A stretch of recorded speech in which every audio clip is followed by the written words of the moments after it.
أعوذ بالله من الشيطان الرجيم بسم الله الرحمن الرحيم ويل لكل همزة لمزة الذي جمع مالا وعدده يحسب أن ماله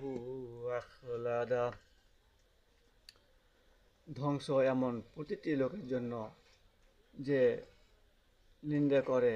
এবং সামনাসামনি ধিক্কার দেয়, যে মাল জমা করে রাখে এবং যা গুনে গুনে রেখেছে, সে ধারণা করে যে তার মাল তার সাথেই থাকবে।